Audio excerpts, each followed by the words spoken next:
안녕하세요. 결혼을 앞두고 있던 28살 여자입니다. 두 사람이 만나 가정을 이루는 게 결혼 아니겠어요? 당연히 평생을 남으로 지내온 가정이다 보니 분명히 서로 간에 당장 이해하지 못할 점은 있다고 생각합니다. 하지만 이해하기 어려운 걸 조금씩 양보해가며 서로에게 맞춰가는 게 결혼이라고 생각했어요. 저도 그렇게 생각했기 때문에 결혼을 결심했던 예비신랑이 원하는 대로 최대한 이해하고 맞춰보려고 했습니다. 그런데 예비신랑은 제가 하나를 해주면 두 개를 해주기를 바라고 두 개를 해주면 당연히 세 개도 해줄 거라고 생각했나 봅니다. 날이 갈수록 심해지는 억지에 결국에는 이렇게 파혼을 하고 말았네요. 파혼했지만 지금은 오히려 속이 다 후련하고 이 결정을 내리길 100번 잘했다고 생각하고 있습니다. 오히려 제가 사랑에 눈이 멀어 제 속이 시꺼멓게 타들어가는 걸 참고 결혼을 했다면 제 평생을 두고두고 후회하게 만들 뻔했다는 생각까지 들어요. 제 나이가 결혼을 생각하기에 시기상조라고 할 만한 나이는 아니지만 그래도 비교적 이른 나이라고는 생각하고 있었습니다. 저와 결혼을 앞두고 있던 예비신랑은 저와 궁합도 안 본다는 4살 차이였어요. 나이 차이가 조금 나는 편이기는 했고 예비 시부모님 쪽에서 결혼을 조금 서두르시는 경향이 없지 않아 있었습니다. 예비 신랑 또한 제가 좋아서 정말 평생을 함께 있고 싶어서 청혼을 했다기보다는 예비 시부모님 등살에 밀려 청혼을 한 것 같다는 느낌을 받을 때도 있었어요. 저희가 연애를 한 지도 어느 정도 시간이 흐른 뒤였지만 예비 신랑의 청혼에도 제 마음속에는 사실 결혼을 해야겠다는 확신은 그다지 없었습니다. 너무 예비신랑의 부모님께서 예비신랑 기를 죽이고 사소한 것 하나하나까지 컨트롤을 하고 계신다는 느낌을 받았었거든요. 오죽하면 청혼 또한 엄마가 시켜서 했다고 한 거나 마찬가지라 했으니 사실 결혼까지 생각하기에는 조금 남자다움이 부족하지 않은가 하는 생각도 가지고 있었어요. 그런데도 제가 결심을 하게 된 이유는 저를 어려서부터 애지중지해 주시던 외할머니께서 작년을 기점으로 건강이 점점 안 좋아지게 되셨기 때문입니다. 항상 말버릇처럼 우리 손녀 시집 가는 걸 보고 싶다고 하셨는데 한번 병원에 입원하셨던 뒤로는 몰라볼 정도로 살이 많이 빠지셨고 조금만 움직여도 힘들어 하시는 게 눈에 보일 정도였어요. 제 평생을 함께할 배우자를 고작 할머니께 저 시집가는 모습을 보여드리기 위해 정했다고만 한다면 말도 안 되는 일이겠죠. 예비 신랑이었던 남자친구가 자기 부모님 앞에서는 못 믿어온 모습을 보여주기는 했지만 적어도 저한테만큼은 정말 잘 아는 사람이었어요. 그러니 연애도 그렇게 길게 했던 거였고요. 그리고 학벌 괜찮고 직업 괜찮고 신랑감으로 어디 하나 모자란 점이 있는 사람은 아니었습니다. 그리고 저희 부모님께서도 예비 신랑을 실제로 만나보신 적이 있었고 저희 부모님도 오래전부터 직업 괜찮다, 인물 괜찮다 하는 이유로 썩 마음에 들어하시고 있는 눈치셨어요. 저도 예비 시어머니 되실 분을 예비 신랑 통해서 몇 번 자리를 같이 한 적이 있었는데 예비 신랑에게 조금 강압적이기는 하시지만 정도 많아 보이셨고 또 어머님이 예비 신랑을 저렇게 꼼짝 못하게 할 정도로 휘어잡고 계셨으니 예비 신랑이 공부도 열심히 했고 배우기도 더 배워서 좋은 직장을 구했겠구나 하는 생각도 들었습니다. 단점이라고 생각한 것들을 오히려 좋은 쪽만 보기로 생각했던 거예요. 그래서 결국 청혼을 응하게 되었습니다. 양가 상견례를 하면서 이런저런 것들을 조율했습니다. 예비 시댁에서 지원금을 조금 보태주셔서 신혼집을 구하기로 했어요. 예비 신랑도 모아놓은 돈이 좀 있었기 때문에 신혼집을 구하는데 큰 무리는 없었습니다. 저희 집도 경제적으로 어려운 편이 아니다 보니 딸이 시집 가는데 어떻게 혼수만 해갈 수는 없다고 하시면서 차라리 집이며 혼수며 예단 예물이며 앞으로 결혼식에 드는 모든 비용을 양가에서 서로 딱 절반씩 해서 반반 결혼을 하면 어떻겠냐 제안하셨어요. 그런데 예비 시부모님 쪽에서 그걸 먼저 거절하셨습니다. 여자 하나 시집 보내는데 무슨 그런 큰 돈을 쓰시냐면서 반반 결혼하자는 제안을 괜찮다고 하신 거예요. 뭐 하나 손해보는 것도 아니고 해준다는데도 싫다는데 저희 부모님 쪽에서는 아쉬울 게 없으셨죠. 사돈댁에서 그렇게 하신다면 그렇게 하시라고 혼수나 예단 예물은 섭섭하지 않게 준비하겠다 하셨습니다. 그리고 반반 결혼하는 제안은 언제까지고 유효하다고 생각하실 테니 마음이 바뀌거든 언제든지 말해달라고까지 하셨어요. 다행인지 모르겠지만 예비시댁 쪽에서 그 부분에 대해서는 말을 바꾸지는 않았습니다. 아무튼 그렇게 결혼 준비를 하고 있고 혼수까지도 신혼여행 다녀와서 신혼집 입주를 하고 돌아오는 주 주말에 하루아침에 한 번에 다 몰아서 받을 수 있게 스케줄까지 조정했어요. 정말 말 그대로 결혼식만 올리면 모든 게 끝날 정도로 준비가 다 되어 있는 상태였습니다. 저도 별다른 생각 없이 이제 이렇게 결혼하게 되었구나 하는 생각을 하고 있었어요. 그런데 정말 결혼식을 얼마 앞두지 않은 상황에서 예비씨 가족들의 인성에 대해 다시 생각해보게 하는 사건이 생기게 되어서 결혼식을 뒤집어 엎어버렸네요. 예비 신랑에게는 위로 누나가 한 명 있습니다. 결혼을 했다면 저의 신우가 되었을 사람이죠.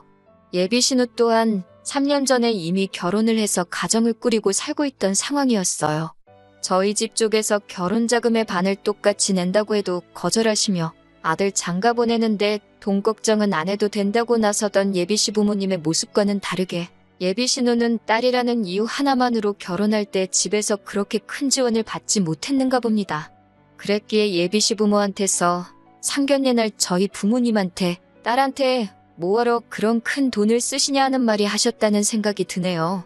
아들 다르고 딸 다르다 하시는 분들이셨던 거죠. 아무튼 그 예비 신우네가 이제 드디어 새로 집을 구해 이사를 나갔다고 집들이를 한다고 하면서 예비씨 부모님이랑 예비 신랑을 부른 거예요. 저는 아직 결혼 전이다 보니 딱히 갈 필요를 못 느끼고 있었고 예비 신랑이 같이 갈 테냐 하는 물음에도 우리가 아직 결혼도 안 했는데 내가 거길 왜 가겠냐 하고 말았거든요. 그런데 그 다음 날 예비 시어머니한테서 전화가 와서 저는 이제 가족이나 마찬가지인데 제가 뭔데 그런 자리를 간다 안 간다 결정을 하고 있냐고 하시더라고요. 시가족 가족 행사에는 이제 며느리인 제가 다 참석을 하는 게 당연하다고 하시면서 말이죠.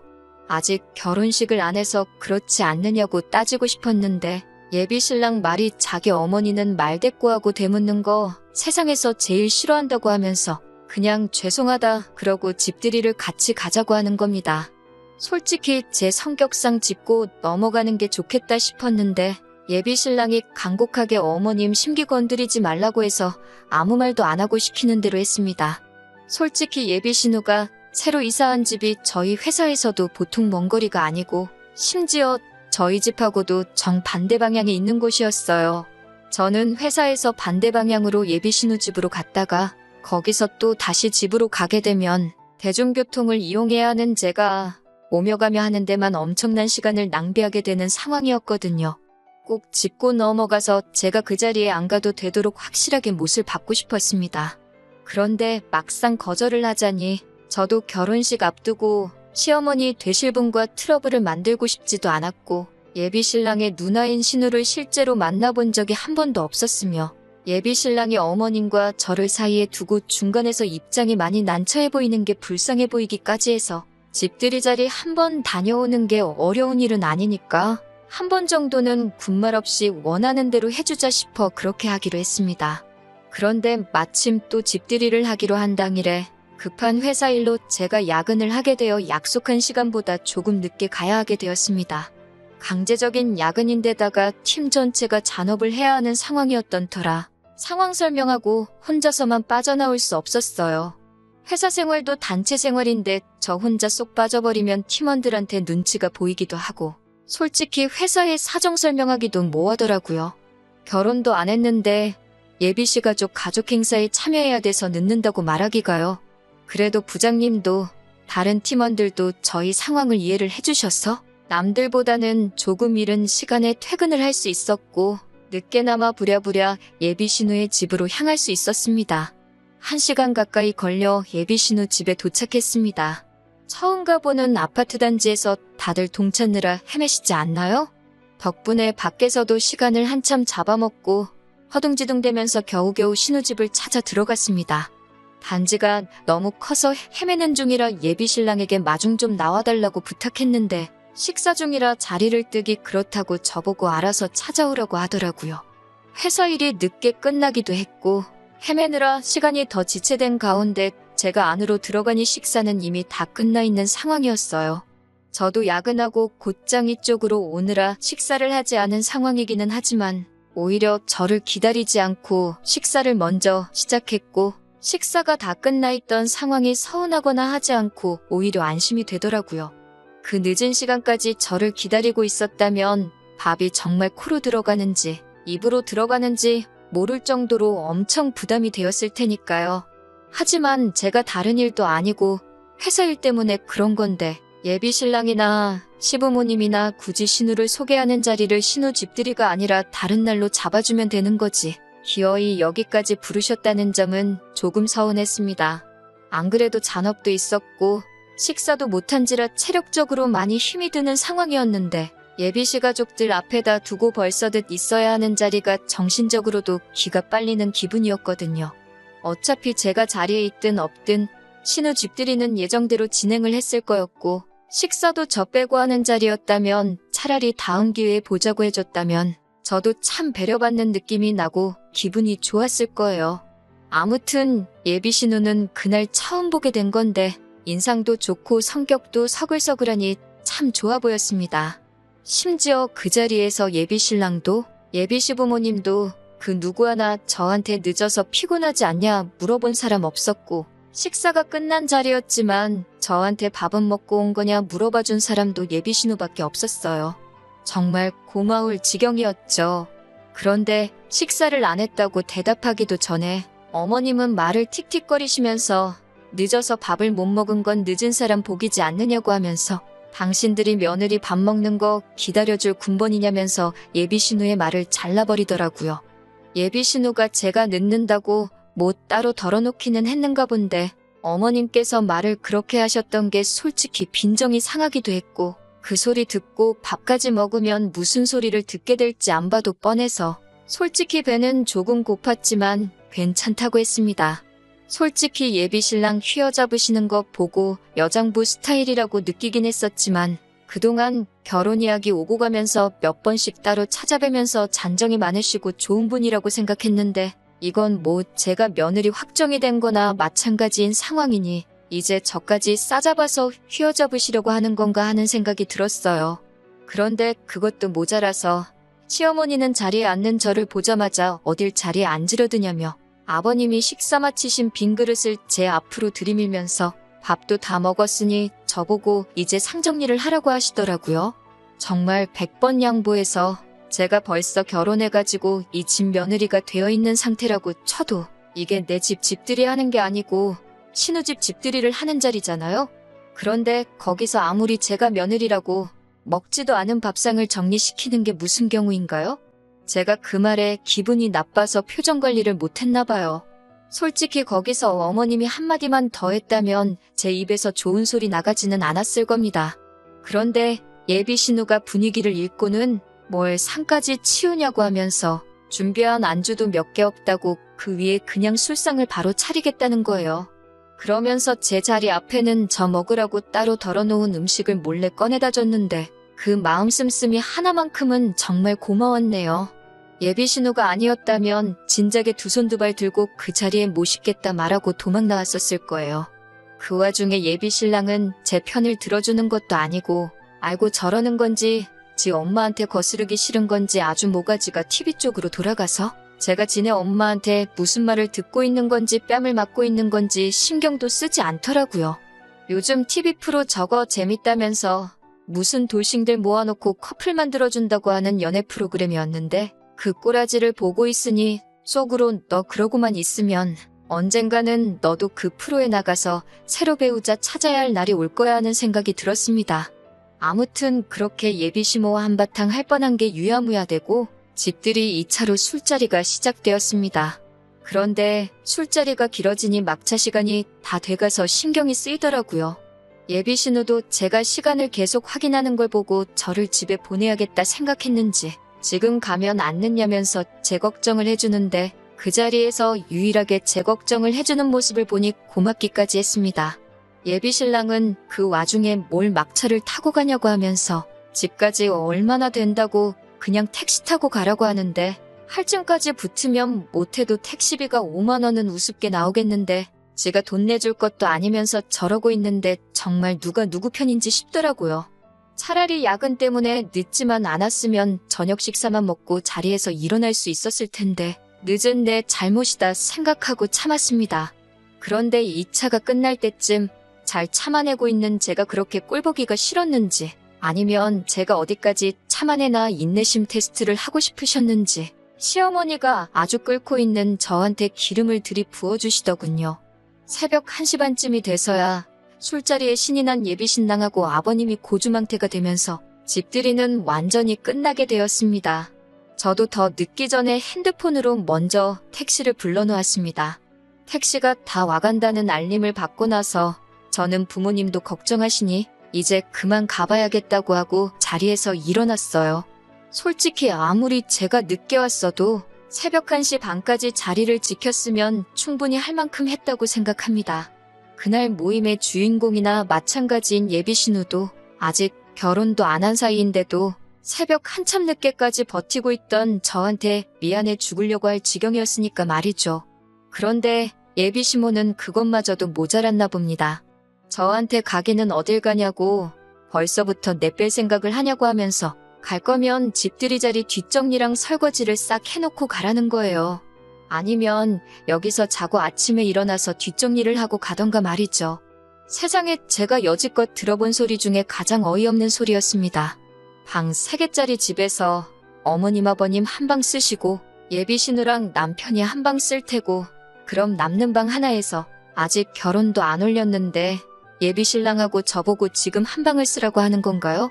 그리고 애초에 자고간에 만회하는 말을 듣기 전에 제가 뭐라고 이 집구석 집들이 한 걸 설거지까지 싹 해놓고 집에 가야 하나요? 예비신우도 그 말이 어이가 없었는지 제가 뭔데 뒷정리를 하라고 시키냐고 하면서 엄마, 도대체 왜 그래? 하면서 제 편을 들어주더라고요. 그랬더니 서열이 어쩌고 저쩌고 며느리가 어쩌고 신우가 어쩌고 하면서 감히 며느리가 늦게 와서 음식 준비하는 거 안 도와준 것도 욕을 한 바가지를 처먹어도 모자랄 판인데 그거 다 눈 감아주고 있더니 아주 시대갈기를 우습게 안다고 벌써부터 뒷정리하는 걸 내빼려고 한다고 하면서 자기가 다 늙어서 상점 모시고 살 일이 있냐고 하시며 지금 며느리 버릇을 확실하게 들여놔야지 안 그러면 시어미가 며느리 모시고 사는 꼴이 되지 않겠냐고 하면서 예비신우한테 지금 누구 편을 들고 있는 거냐고 따지셨어요.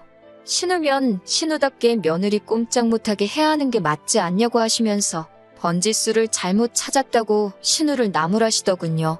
그날 처음 보는 예비신우가 저한테 잘해주기도 했고 제 편을 그나마 들어줬기에 사건사고 만들고 싶은 생각이 없었어요.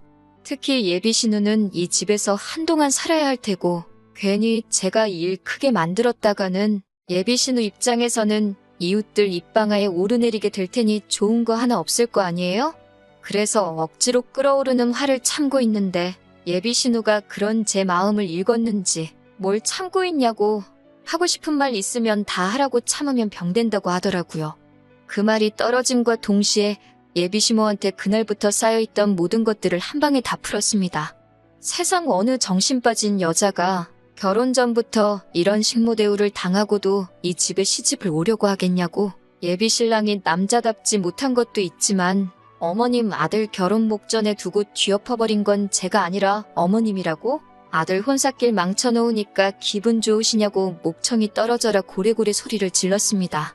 아무것도 모르고 술 먹고 뻗어있는 예비신랑 주머니에서 지갑 꺼내다가 5만원짜리 한 장 꺼내서 나왔습니다. 집까지 택시 타고 가는 거 내 돈 내면 아까워서 제 명에 못 살 것 같다고 하고 말이죠.